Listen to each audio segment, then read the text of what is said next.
Amen. Alors, nous allons lire quelques portions des Écritures pour chuter avec notre enseignement. Je crois que nous tirons à la fin. C'est peut-être soit la dernière séance, soit l'avant-dernière séance.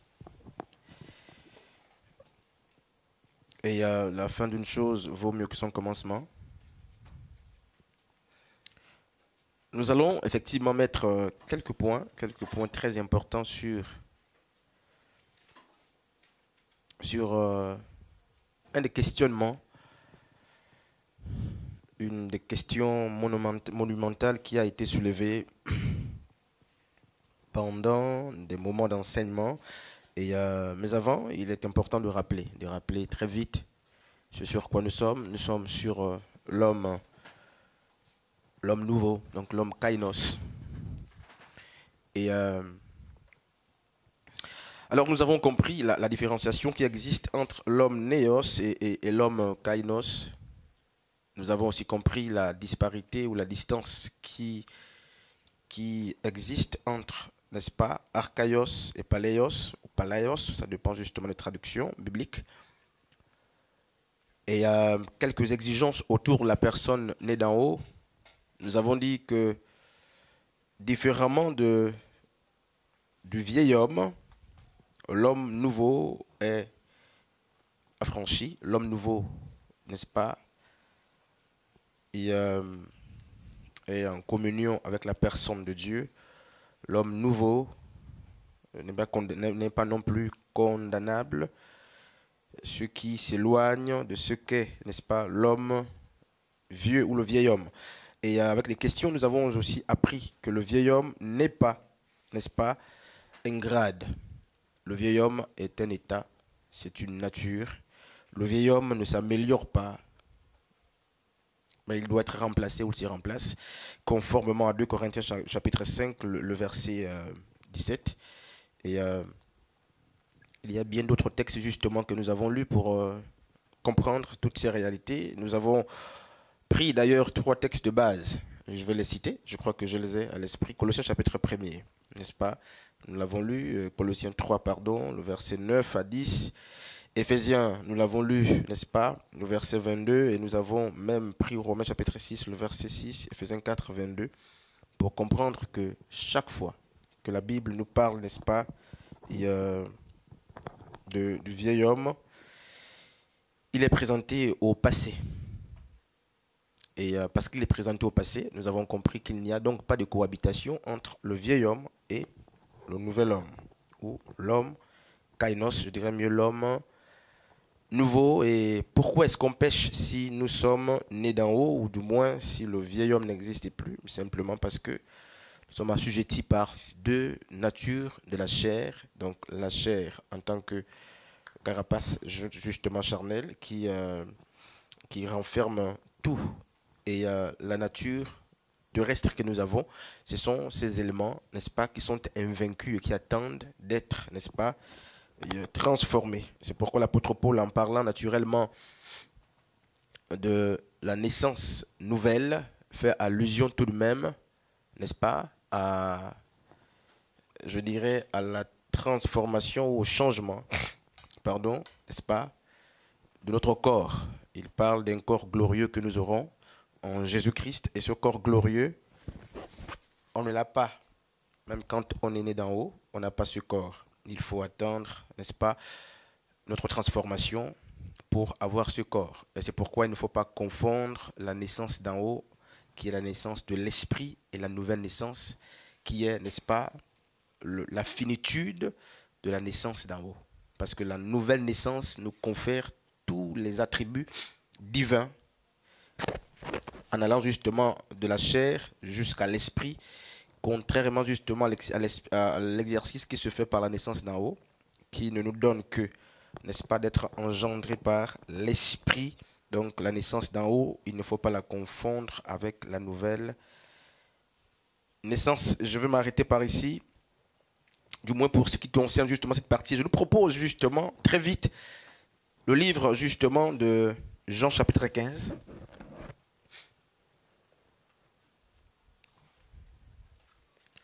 Jean 15.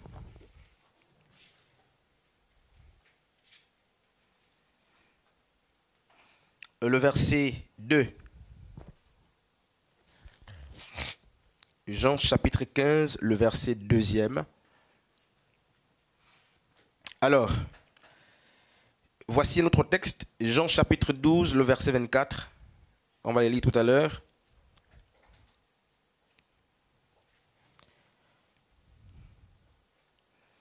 Nous aurons Jean chapitre 13, le verset 35, qu'il nous faut lire.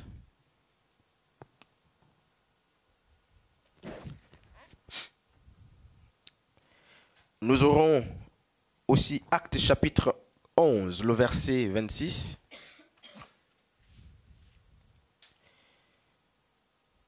Et je vais aussi nous proposer 1 Corinthiens chapitre 12, le verset 30. 1 Corinthiens chapitre 12, le verset 30. Laissez-moi aussi nous proposer 1 Jean chapitre 4, le verset 8. Voilà, ce sont des textes parmi tant d'autres. Prenons, peut-être pour terminer, si c'est possible, Matthieu chapitre 22, depuis le verset 37. Matthieu chapitre 7 tout de même. Prenons aussi 1 Corinthiens chapitre 13, depuis le verset 13. Alors, je vais commencer par 1 Corinthiens chapitre 13, le verset 13e. Alors, c'est un des textes attribués à l'apôtre Paul. Je vais lire dans la version Louis II. Maintenant, donc, ces trois choses demeurent: la foi, l'espérance, la charité. Mais la plus grande de ces choses, c'est la charité. 1 Corinthiens 13, le verset 13. Mais avant, depuis le verset 1er, l'apôtre Paul fait l'apologie de l'amour agapé ou l'amour divin. Je dirais mieux l'amour de Dieu. Mais regardez justement ce que Jean a dit. Dans 1 Jean chapitre 4, le verset 8e, il dit ceci: celui qui n'aime pas n'a pas connu Dieu, car Dieu est amour. Amen.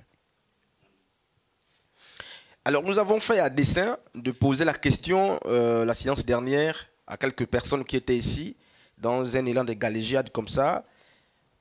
Nous avons posé littéralement la question de savoir comment être convaincu que nous aimons, que nous sommes nés d'en haut.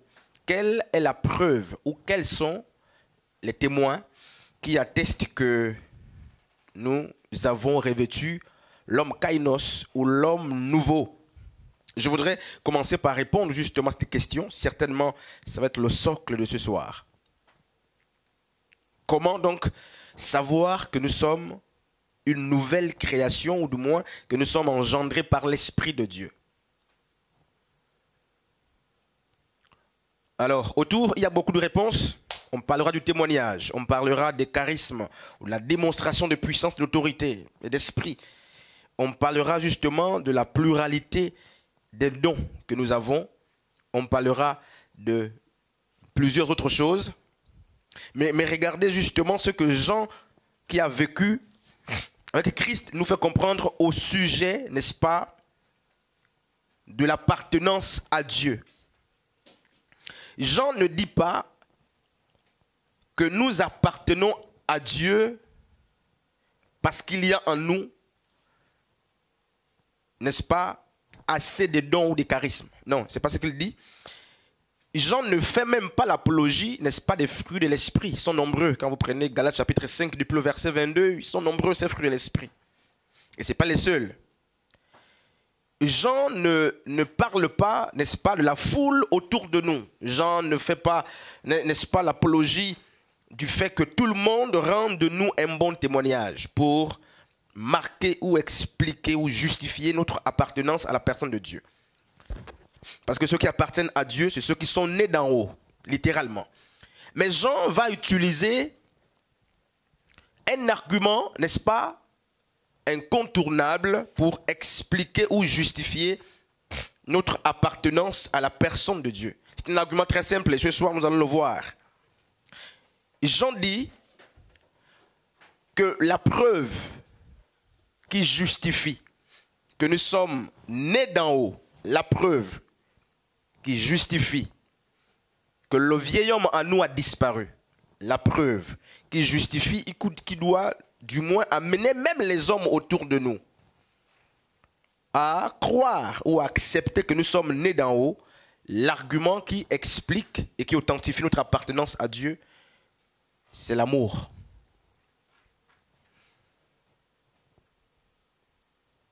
Donc ce n'est pas la peine de beaucoup intercéder en vain, de beaucoup prêcher en vain, d'avoir des responsabilités en vain, d'être, n'est-ce pas, connu par tout le monde, par le quartier que nous sommes de Christ en vain. Et Jean dit toutes ces choses-là ne sont pas les premières et ne suffisent pas pour que notre appartenance à Dieu soit justifiée. Et Jean dit que ce n'est même pas la patience qui explique que nous appartenons à Dieu. Ce n'est pas la chorale, le fait qu'on chante à tout moment ou à tout vent, ou qu'on parle de Dieu. Dans notre génération, je dirais mieux, parce qu'à leur époque, il n'y avait pas ces choses. Ce n'est pas le fait qu'on publie, par exemple, des prédications tous les jours. Ce n'est pas le fait que notre maison a toujours des louanges, matin, midi, soir. Ce n'est pas le fait que tout le monde nous voit dans une certaine piété, parce qu'il y a la fausse piété. Jean dit que le seul véritable argument, même si nous-mêmes on n'arrive pas à se convaincre, le véritable argument parmi tant d'autres, l'argument le plus important, si vous voulez savoir que vous êtes né d'en haut, c'est l'amour. Ah oui, frères et sœurs. Et quand vous vérifiez bien autour de nous, il n'y a plus de conversion. Il n'y a plus de conversion. Pourquoi? Ce n'est pas que l'évangile a disparu, ce n'est pas que la puissance a disparu. Il n'y a plus de conversion. Pourquoi? Parce que l'amour a disparu. L'amour vrai, l'amour de Dieu, dont parle justement Jean ou Paul dans 1 Corinthiens 13, il semble que cet amour tend, n'est-ce pas, à disparaître. Il semble que cet amour n'est plus visible dans nos vies. Et vous verrez tout à l'heure que Jésus même a dit la même chose aux apôtres. Et nous très souvent, notre appartenance, c'est que nous convainc que nous sommes nés d'en haut, que nous avons désormais revêtu le nouvel homme. C'est le fait qu'on soit familiarisé dans une église, qu'on soit titré, n'est-ce pas, responsabilisé dans une église, qu'on ait une renommée, n'est-ce pas, qu'on ait de nous-mêmes même un bon témoignage. Mais avoir de vous-même un bon témoignage peut être justement un élément très trompeur. On peut soi-même se convaincre d'appartenir à la personne de Dieu ou justement par notre piété ou notre éducation amener le monde autour de nous à croire que nous appartenons à Dieu, parce que pour ce monde-là, ceux qui appartiennent à Dieu ont un type de comportement, une certaine manière de marcher. Et si vous avez réussi justement à emprunter ou adopter la manière de vivre des milieux religieux ou des hommes religieux, on peut même vous appeler, n'est-ce pas, chrétien ou religieux, alors que vous êtes très loin. Je lisais encore la Bible au travail aujourd'hui et je me suis rendu compte que parmi les textes les plus simples et qui font le plus peur, apparaît Matthieu chapitre 7. J'avais peur quand je lisais encore ce texte aujourd'hui. C'est comme si c'était la première fois pour moi de lire ce texte. Il est dit que plusieurs diront au jour du jugement que nous avons prêché en ton nom. Permettez que je paraphrase. Donc pas au nom d'un autre, mais au nom de Jésus, au nom de Yeshua. Plusieurs diront, nous avons guéri les malades en ton nom. Plusieurs diront, nous avons chanté en ton nom. Plusieurs diront, nous avons opéré en ton nom. Nous avons même visité les orphelins et les veuves en ton nom, obéissant ainsi justement au commandement divin. Mais il est dit que littéralement, Yeshua leur dira, arrière de moi, vous qui commettez l'iniquité. Il ne s'arrête pas, il dit « Je ne vous ai jamais connu ». Et c'est un texte très scandaleux. Si vous le lisez avec un cœur très repentant, vous serez capable, vous êtes capable naturellement de tout abandonner ou du moins de vous interroger réellement. Comment c'est possible que Dieu dise aux gens ou que Yeshua dira aux gens que je ne vous ai jamais connu, alors que ces gens, dit-on, ont fait des signes en son nom, ont guéri en son nom, n'est-ce pas, ont transformé, n'est-ce pas, ils ont opéré en son nom. Il dira, je ne vous ai jamais connu. Quand on lit ce texte, c'est comme un livre d'histoire, c'est abstrait. Mais il nous faut justement faire une simple application pratique, prendre ce texte de Matthieu et l'appliquer justement à l'Église ou à notre propre vie et se dire, nous prêchons, nous évangélisons, nous sommes responsabilisés, nous avons des titres, nous sommes connus, nous avons des renommées. Mais s'il arrive justement que cette parole vous soit impliquée ou vous soit adressée, comment vous sentirez-vous? C'est que vous aurez exercé sur la terre, vous aurez justement gagné le monde alors que votre âme n'a jamais été gagnée auprès de la personne de Dieu. Et dans 1 Corinthiens chapitre 13, le verset 13, l'apôtre Paul place l'amour comme étant justement, mais un élément très important en ce qui concerne justement les éléments ou les arguments qui justifient notre appartenance à Dieu ou notre nouvelle ou notre naissance d'en haut. Mais depuis le verset 1er, 2, 3, 4, quand il commence, il donne des spécificités justement sur l'amour de Dieu qui est un argument qui doit nous amener à justifier notre appartenance à Dieu. Il dit cet amour n'est pas envieux. La liste est très longue, je ferai justement la taxonomie de quelques éléments.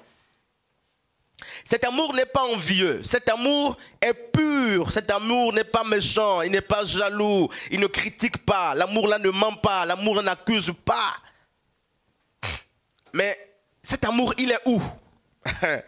Cet amour, il a disparu, semble-t-il, ou tend à disparaître. Est-ce que cet amour existe encore?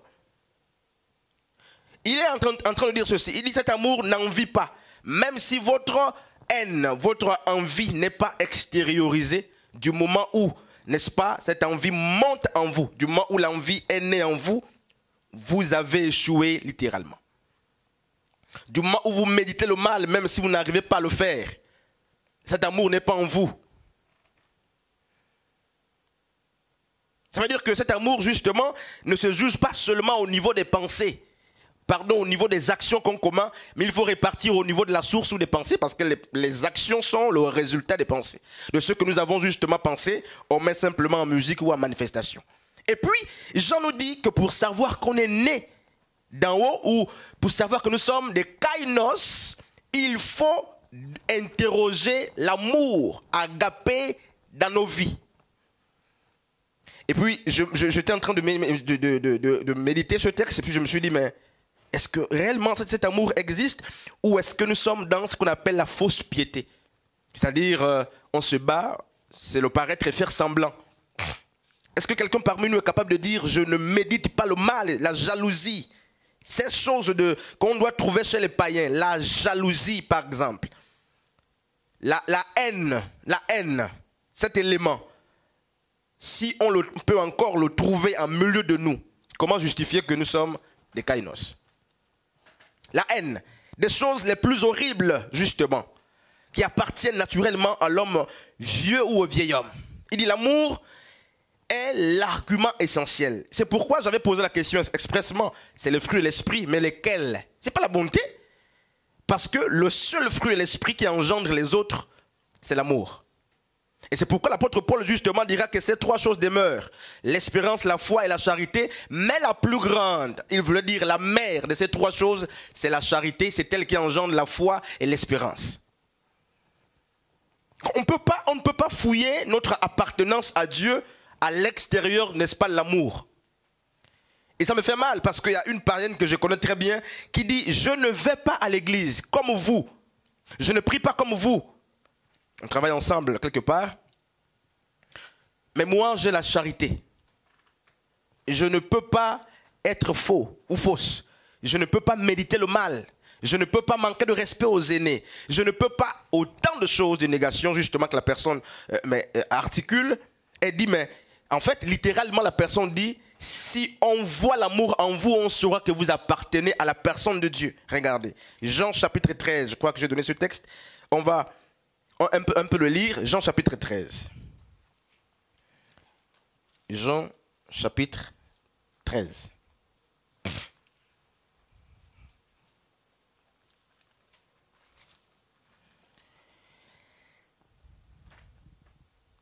À partir du verset... Voilà, à partir du verset 34, je vais lire à partir du verset 34. Je vous donne un commandement nouveau, aimez-vous les uns les autres.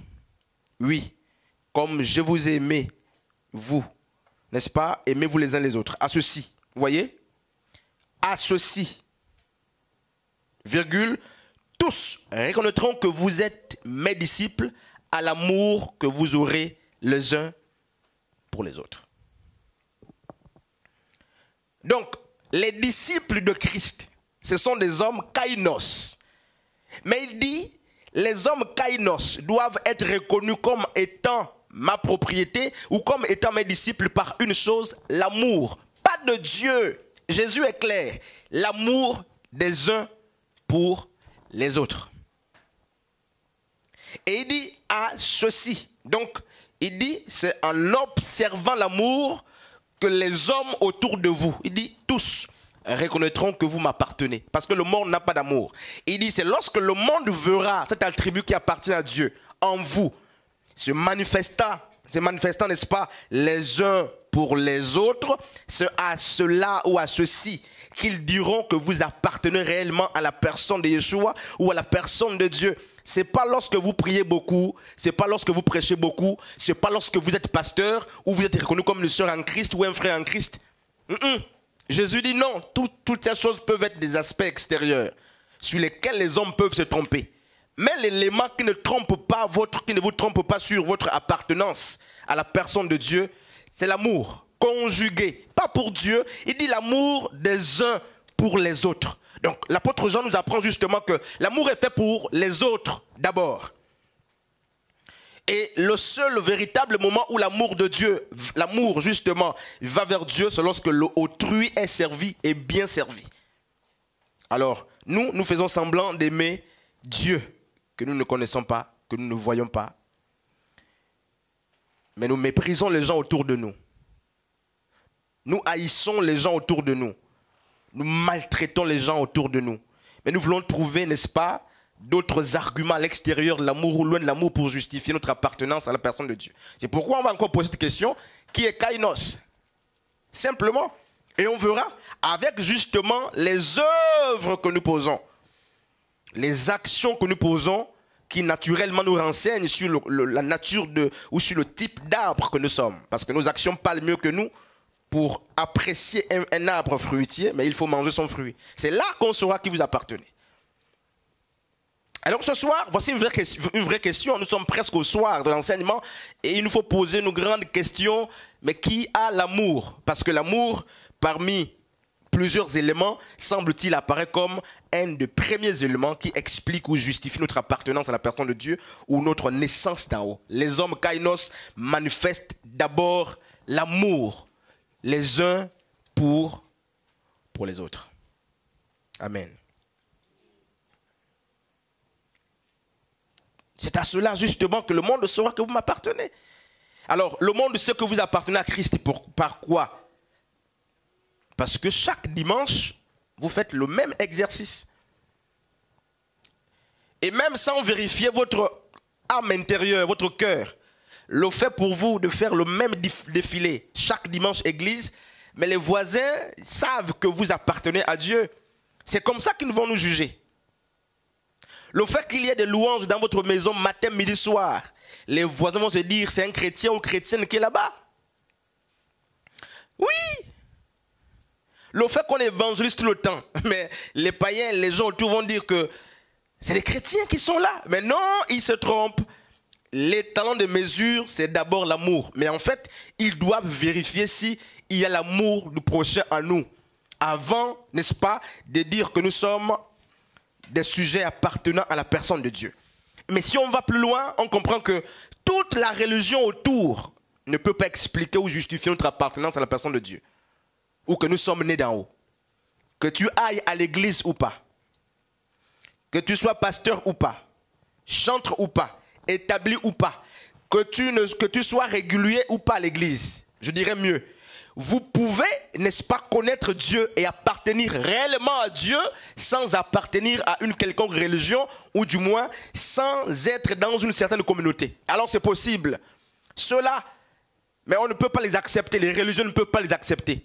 Il y a donc des vrais croyants qui appartiennent véritablement à la personne de Dieu, qui sont donc dans des maisons, qui ont croisé Yeshua personnellement, n'est-ce pas, de qui nous rendons, nous les religieux, un mauvais témoignage. Pourquoi? Ils ne sont pas les religieux. Pas de dimanche, pas de sainte scène. Ils n'ont pas de longues robes, de longues jupes. Ils n'ont pas de tenues blanches, ils n'ont pas de voiles, ils n'ont pas de titres. Eux, c'est des païens. Pour nous, c'est des païens. Pourquoi? Ce n'est pas des hommes religieux. Et pour eux, nous sommes les vrais chrétiens. Ou pour eux, nous sommes les vrais disciples parce que nous sommes religieux. Mais la Bible tranche l'affaire. La Bible dit, non, les véritables enfants de Dieu ou les véritables disciples de Christ ne sont pas forcément les hommes religieux, mais ce sont des hommes justement qui ont de l'amour, n'est-ce pas, les uns pour les autres. Et c'est fort à ce niveau. Ça veut dire qu'il faut à un moment donné, quand nous allons évangéliser, quand même, c'est sûr qu'ils doivent normalement nous prêcher l'amour, la parole de Dieu. Nous allons à cause de la religiosité. Mais dans la faisabilité ou la manière d'être, si vous vérifiez la manière de vivre justement de ces hommes ou de ces personnes-là, vous verrez que, mais en fait, ils sont plus proches de Dieu que nous. Nous sommes très religieux et reconnus comme étant de Dieu à cause du système religieux auquel nous appartenons. Ce soir, ceux qui passent diront qu'il y a des chrétiens là-bas. C'est une fausse définition. Ceux qui passent diront ces hommes sont nés d'en haut, sont nés de nouveau, comme on dit couramment, appartiennent à Dieu. Il y a les dimanches, il y a des jeudis, il y a des programmes répétés. La routine religieuse amène plusieurs à s'auto-appeler les enfants de Dieu et amène les autres autour d'eux à les appeler, n'est-ce pas, enfants de Dieu, alors qu'ils ne le sont pas. L'évidence de l'appartenance justement à la personne de Dieu, au-delà de tous les autres aspects, c'est d'abord l'amour. L'amour, pas pour Dieu, mais l'amour, n'est-ce pas, pour le prochain. L'homme kainos, c'est qui? C'est l'homme qui aime. Et Jean dit, celui qui n'aime pas n'a pas connu Dieu. Mais pourquoi vous pensez que vous connaissez Dieu alors qu'il n'y a pas l'amour à nous? Pourquoi penser que Dieu nous connaît? Parce que on médite beaucoup, on a des mystères, on lit beaucoup, on prêche beaucoup, on exerce beaucoup, on est presque dans tout ce qui concerne justement l'Église. Non, ce soir, la Bible nous dit, il faut mettre ça dans le fumoir à côté. On n'est pas disciple de Christ parce que justement nous appartenons à une quelconque communauté. On n'est pas né d'en haut parce qu'on sait faire du bien simplement à l'Église. Mais la Bible dit, les personnes qui sont nées d'en haut sont connues ou reconnues parce qu'ils manifestent l'amour. Pas pour Dieu ou pour les choses de Dieu d'abord, mais l'amour pour l'homme en face d'eux ou pour le prochain. Ce message doit être prêché avec beaucoup d'humilité, beaucoup de calme. Pourquoi? Parce qu'il faut nous auto-évaluer réellement et nos actions. Quand tu prends ton téléphone, tu vas par exemple sur WhatsApp et lancer des paraboles à un frère en Christ ou une soeur en Christ. Ton intention, c'est quoi? Une question très simple. Ça, c'est commun, les choses communes qu'on a vécues dans le passé.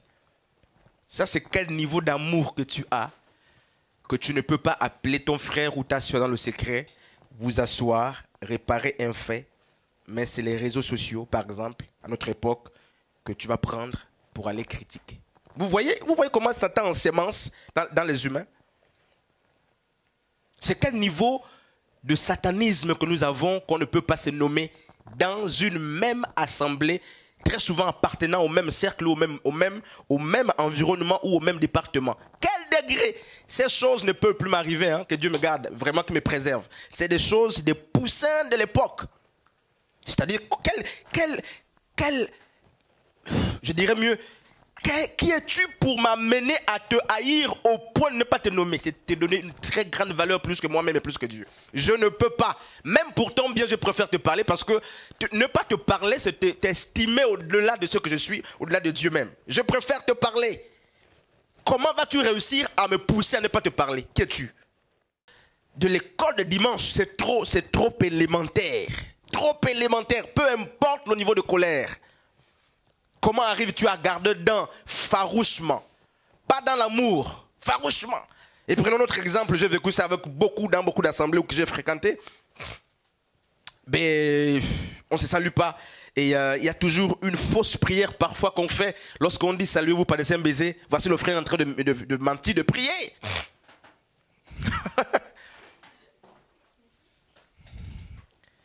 Parce qu'à côté, il y a un frère à qui ne veut pas faire le shalom. Donc je préfère lire ou trouver une distraction vite qui m'occupe pour ne pas que ça soit vu. Je vois ça. Mieux cerner l'enjeu. On nous apprend ceci. Que c'est à Antioche que pour la première fois, les disciples de Christ sont appelés chrétiens. Ça, c'est ce que tout le monde connaît. Le verset 26 de Actes chapitre 11 est connu. Mais regardez ce qui se passe. Lui, dans sa lecture, il dit, c'était des hommes de bien et pleins d'esprit. Dans d'autres versions plus rigoureuses, il est dit, c'était des hommes pleins de charité et d'esprit de Dieu. Même les païens, pour appeler les gens disciples de Christ, ont dû voir en eux les marques qui étaient en la personne de Christ. Les voiles, tous les jours. Il y a ceux qui sont pieds nus, tous les jours. Voici les aspects extérieurs qui amènent les gens à déduire sur nous, à dire que ce sont les chrétiens. Ils se trompent. Parce que ces choses ne suffisent pas pour qu'on dise qu'on est des chrétiens réellement ou des personnes appartenant à Dieu ou à Jésus. La Bible dit, c'est l'amour. Et cet amour, vous ne pouvez pas vous-même vous convaincre de le posséder. C'est aussi les mêmes personnes qui doivent commencer, comme ce fut à Antioche, de commencer justement à voir en vous la nature de Christ, et pour vous appeler les petits Christ ou des personnes appartenant à Christ. Mais nous, les gens nous voient dans des sacrements. Les gens nous voient, n'est-ce pas, faire des sermons. Les gens nous voient habillés avec des longues robes et des longues jupes pour certaines assemblées. Les gens nous voient tous les jours réguliers et ponctuels dans des programmes religieux. Et ils ont fait de nous eux-mêmes des chrétiens.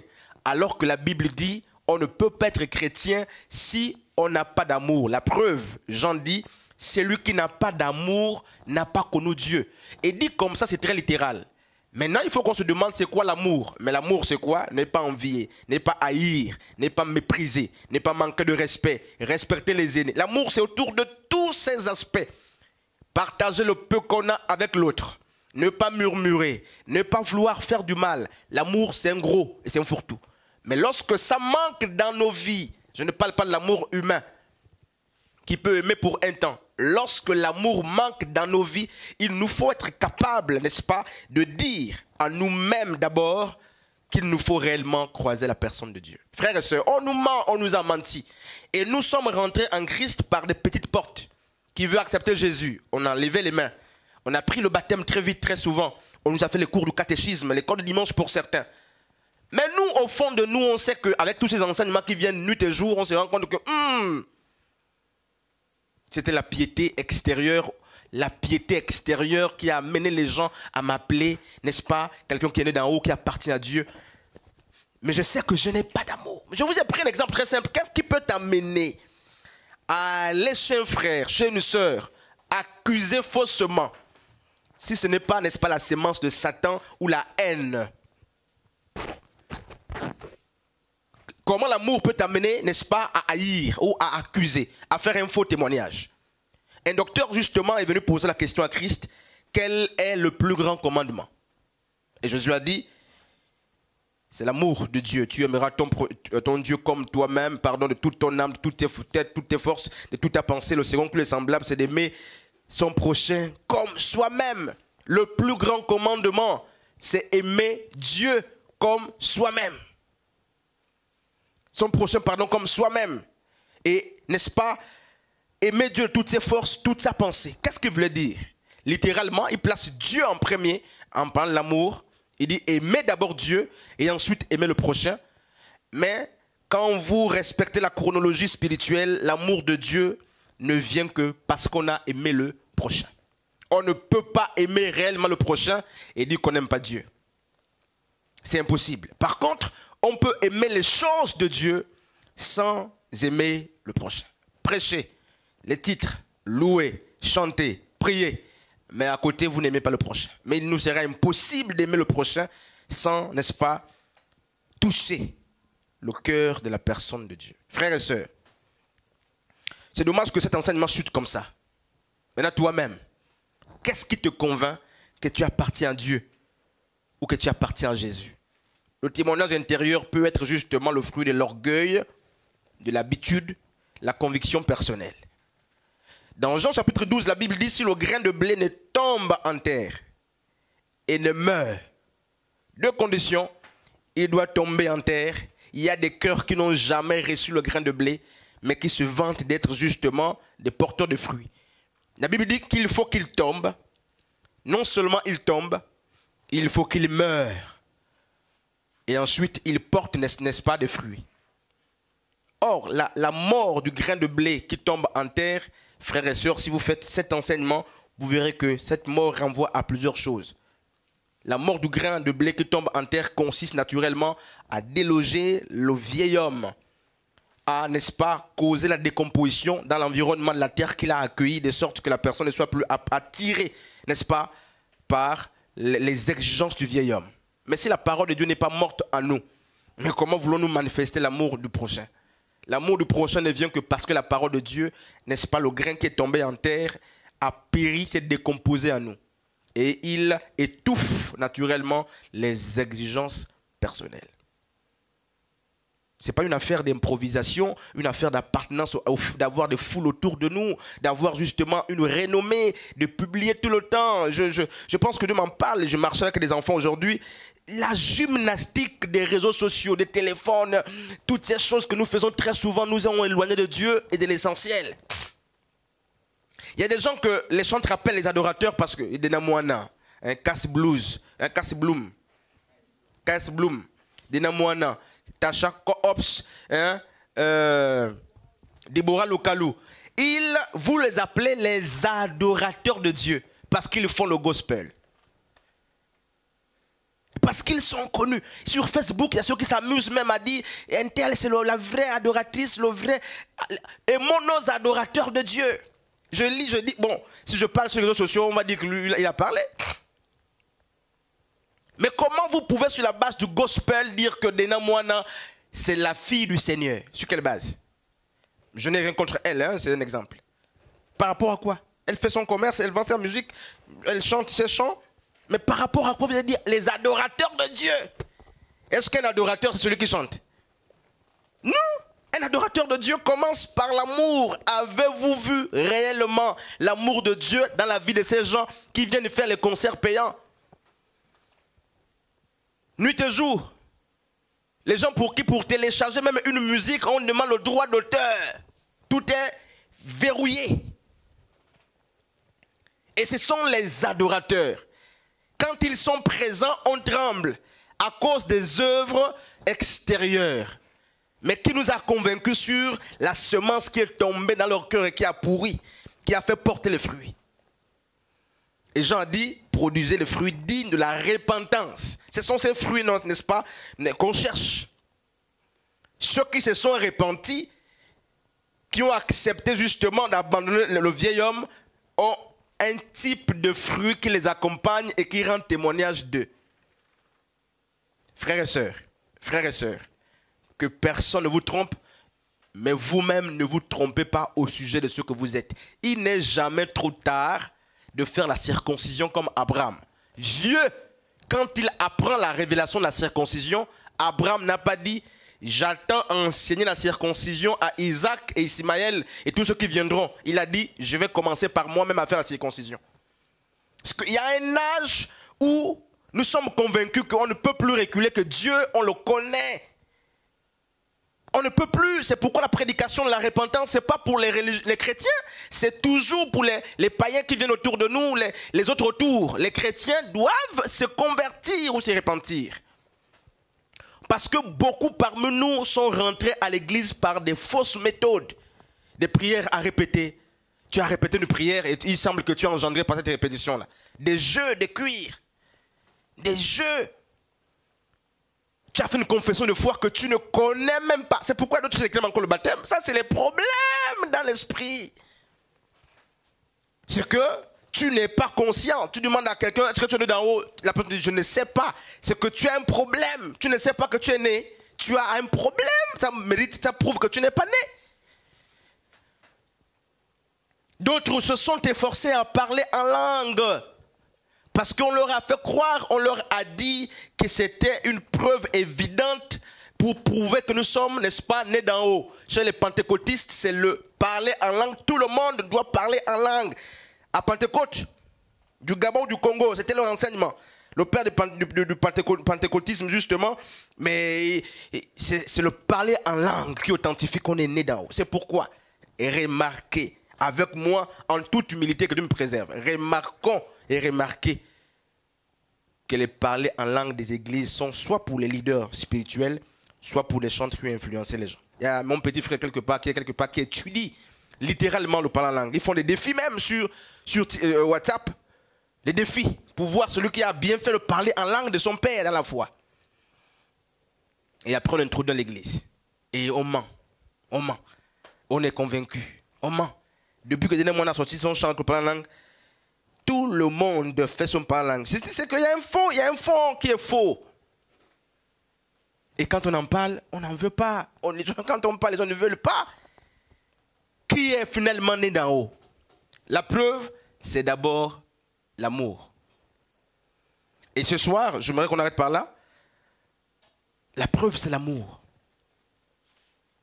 L'amour n'est pas envieux. L'amour n'est pas orgueilleux.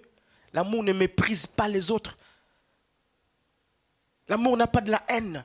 L'amour ne soupçonne pas le mal. L'amour n'accuse pas. L'amour ne refuse pas. Jean 3,16, car Dieu a tant aimé le monde qu'il a donné. Quel est ce type d'amour que nous avons qui garde ce qu'il a? Il n'y a que toi-même qui peux définir ce type d'amour. Quel est ce type d'amour? Et puis chacun se convainc, je suis kainos. Nous sommes des kainos. Littéralement.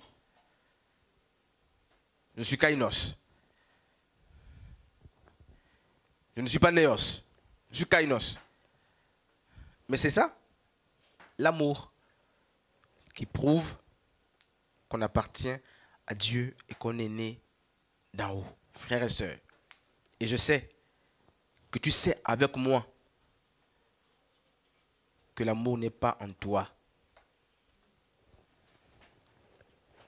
Je sais que tu sais, comme moi je sais, et tu sais avec moi qu'il te faut réellement croiser la personne de Dieu. Tu n'es plus obligé de faire justement le cheminement élémentaire. Venez, on va prier pour toi. Va comme Nicodème. Je sais que ton âge avancé, ta responsabilité ou ton niveau de responsabilité peut t'amener à avoir honte de venir confesser publiquement. Mais Nicodème nous a montré aussi un autre chemin à suivre, un chemin à suivre la nuit. Pleure, cherche Dieu. Fais des prières élémentaires pour dire, je ne te connais pas Dieu, Jésus. Je veux te connaître. Cette prière-là, on ne fait plus ça chez nous. Hein? C'est pour les jeunes qui cherchent Dieu. Pour nous, oh Seigneur, préserve l'Église. Souviens-toi de moi. Oh Père, voici. Nous, on est trop spirituels. Vous avez vu un pasteur ou un ancien commencer à dire, Seigneur Jésus, je ne te connais pas, qui es-tu? Révèle-toi à moi, je veux te connaître. Parce qu'on leur a dit qu'ils sont pasteurs, ils sont anciens, ils connaissent Dieu. C'est automatique chez eux. Alors que Dieu ne vous connaît parfois pas, ne nous connaît parfois pas. Il est difficile pour nous, frères et sœurs, de naître d'en haut. Nous qui avons grandi avec une éducation justement taillée sur mesure, de la maison chrétienne. C'est difficile. Il est mieux pour moi d'avoir affaire aux jeunes gens naissants, mais plutôt que d'avoir des grandes personnes à l'assemblée qui ne sont pas nées d'en haut, qui ne portent pas des fruits de l'esprit. En fait, ils ont des fruits de l'esprit qui pourrissent. C'est-à-dire, c'est mort. Vous voyez les fruits qu'on a mangés en haut, pourris d'un côté. Il y a un côté, un noyau qui est pourri. Des mauvais fruits. Ton amour varie, c'est des saisons. C'est des saisons. Ta bonté, c'est des saisons. Ta paix que tu dispenses, c'est les saisons. Hein? La charité, c'est les saisons. Ta patience, c'est les saisons. Hein? Et pour justifier ces choses-là, on a pris le langage des païens. Trop bon, trop couillon. On a pris ça, permettez l'expression. Trop gentil, trop fou. Hein? Trop mou. On a pris les expressions des païens. Pour montrer que... J'ai connu, je finis ici. Ma mère, quand elle était diaconesse quelque part, mais lorsque les événements dépassaient ma mère, j'étais jeune en âge, j'écoutais ce langage-là, je l'écoute même aujourd'hui. Ce n'est pas parce qu'on est chrétien qu'on va nous marcher dessus. Je mets ma veste de chrétien à côté, on va d'abord régler cette affaire. Qui t'a dit qu'on peut enlever ça pour un temps et remettre? Ça ne se fait pas. C'est comme pour dire le vieil homme et le nouvel homme cohabitent, de temps en temps je change. Je prends ce que je veux, je mets. Pour dire, elle disait, je mets ça à côté, on se bat d'abord littéralement, après on redevient chrétien.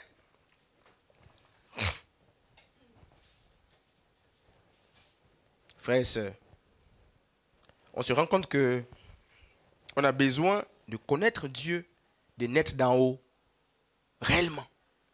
Moi le premier, on a besoin de connaître Dieu, de dire à Dieu, est-ce que je te connais réellement? Matthieu 7, il dit, et j'ai peur de ce texte depuis le matin. N'avons-nous pas guéri en ton nom? Il dira si. N'avons-nous pas chanté en ton nom? Il dira si. En ton nom, c'est-à-dire c'était au nom de Jésus, au nom de la parole de Dieu certainement. N'avons-nous pas fait des miracles en ton nom? Si. N'avions-nous pas réuni des foules en ton nom? Il dira si. Mais je ne t'ai pas connu. Je t'ai jamais, c'est-à-dire il n'y a pas eu un petit temps où tu t'es refroidi. Il dit jamais. Donc les miracles n'expliquent pas que les gens appartiennent à Dieu. Les signes n'expliquent pas forcément que les gens appartiennent à Dieu. Les foules n'expliquent pas que les gens appartiennent forcément à Dieu. Les ministères n'expliquent pas. Il faut connaître Dieu.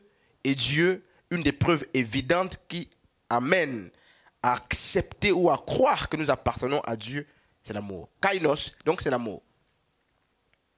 Pour justifier qu'on est kainos, il faut qu'on matérialise, frères et sœurs, l'amour. Et l'amour a disparu. C'est pourquoi je disais en amont, pour finir, que ce qui manque autour de nous pour convertir les gens aujourd'hui, ce n'est pas la puissance, ce n'est pas l'évangile, ce n'est pas la connaissance, ce n'est pas la démonstration, ce ne sont pas les dons, ce n'est pas le feu de l'évangile.